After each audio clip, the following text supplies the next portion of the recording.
Estudo bíblico.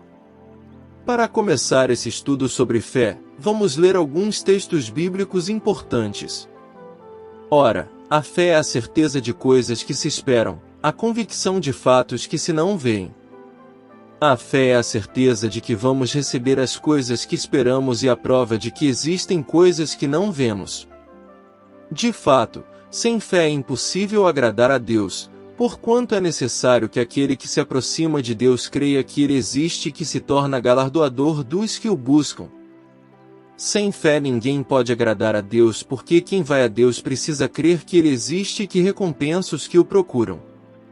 Podemos dizer, baseados nestes textos: 1.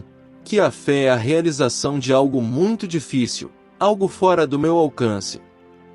2. Que Deus presenteia quem o busca.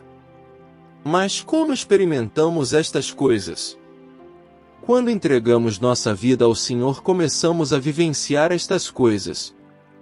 Cremos que Jesus morreu pelos nossos pecados. Aprendemos que o propósito de Deus é que sejamos parte de uma família de filhos que Deus fará serem semelhantes a Jesus. Somos chamados de crentes porque cremos em Jesus. Nos tratamos como irmãos porque somos filhos do mesmo Pai que é Deus. Porém, a diferença de um nome está naquilo que este nome significa. Creio em Jesus? Vou procurar conhecê-lo. Sou filho de Deus? Vou procurar o meu Pai. Se eu não fizer isso, serei religioso, sem vida com Deus, sem experiência de fé. Me lembro de como Deus falou comigo a primeira vez. Minha mãe poderia ter um câncer. Eu tinha 16 anos, mas naquela época a possibilidade de eu ficar sem a minha mãe era para mim terrível. Meus pais não eram cristãos, eu não sabia como buscar a Deus. Mas eu precisava de um milagre, então fiz tudo o que podia até Deus me dar uma resposta. A resposta foi que minha mãe não tinha câncer. Quando soube disso, fiquei muito feliz, mas me senti devedor de Deus. Não podia buscar a Deus e depois de ter meu problema resolvido continuar vivendo de qualquer jeito, ou seja, só buscar a Deus na hora da necessidade. Comecei a viver como religioso. Ia na missa aos domingos. Pensava que assim estaria bem caso tivesse outras necessidades futuras. 3 anos mais tarde, com 19 anos, minha vida estava difícil. Muitas dúvidas, falta de direção, falta de emprego, etc. Meus pais não conseguiam me orientar. Os conselhos que eu recebia não me animavam. Eu precisava de paz. Eu gostava de música e queria ser músico, e o Senhor usou isso para me trazer para Ele. Vi um amigo meu que era um maestro, que poderia viver de música se quisesse, dizer-me que usava a música só para louvar a Jesus. Ele me apresentou outros jovens que pensavam da mesma forma. Cada jovem que eu falava me contava do amor de Deus. Era o que eu precisava, do amor de Deus. Desta paz.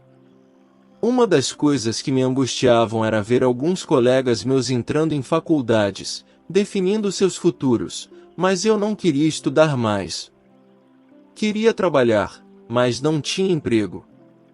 Queria me casar com, no máximo, 24 anos, mas esse sonho parecia ficar cada vez mais distante. Mas o Senhor me envolveu com seu amor, trouxe-me a paz que eu precisava, trouxe-me esperança. A primeira coisa que Deus falou comigo foi: no momento certo eu iria conhecer a minha esposa. Que maravilha! Eu fiquei tão tranquilo que quando chegou a hora eu achava que não era a hora, pois os meus pensamentos não são os pensamentos de Deus. Mas nesse tempo eu estava buscando conhecer a Deus, por isso o que parece difícil ou impossível começa a acontecer. No ano em que eu completei 24 anos eu me casei. Glória a Deus!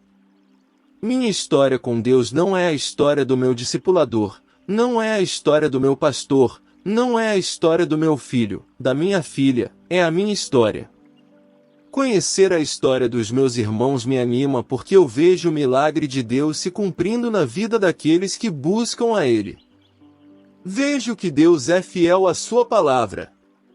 Em Oséias 6:3 está escrito: Conheçamos e prossigamos em conhecer ao Senhor, como a alva, a sua vinda é certa, e ele descerá sobre nós como chuva ser o dia que rega a terra. À medida que obedecemos à palavra de Deus, nós o conhecemos, e isso é para toda a vida. Ora, aquele que é poderoso para fazer infinitamente mais do que tudo quanto pedimos ou pensamos, conforme o seu poder que opera em nós, a ele seja glória, na Igreja e em Cristo Jesus, por todas as gerações, para todo sempre. Amém.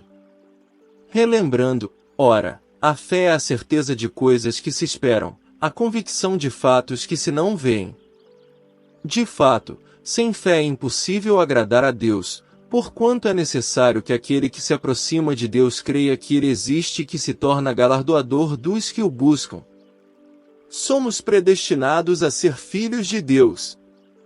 Porquanto aos que de antemão conheceu, também os predestinou para serem conformes à imagem de seu Filho, a fim de que ele seja o primogênito entre muitos irmãos. Deus é nosso Pai. Como Pai, ele espera de nós obediência. Obediência em tudo que ele nos ensina em sua palavra. Mas por que alguns irmãos têm dificuldades com a falta fé? Por exemplo, na ceia, o pão é o corpo do Senhor Jesus. Se eu não creio que compartilho do corpo do meu Senhor, vou me preocupar em quantos quilos vou ganhar em cada ceia, ou quanto glúten vou ingerir, ou se vou ficar embuchado porque a massa do pão está muito seca, etc. Se não creio que bebo do sangue do meu Senhor, vou ficar preocupado em não cair em nenhuma barreira policial e ser multado no teste do bafômetro.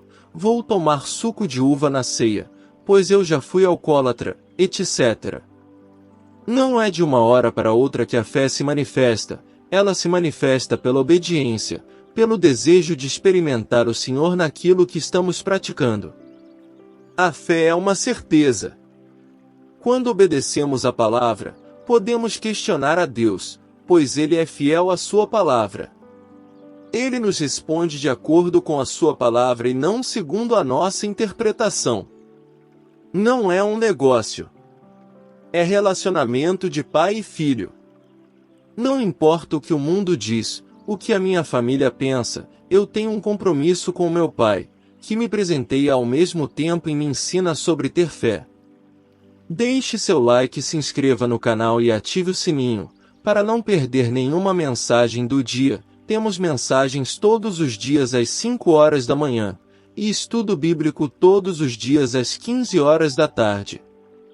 Obrigado por ouvir e que Deus te ilumine, meu querido irmão e irmã.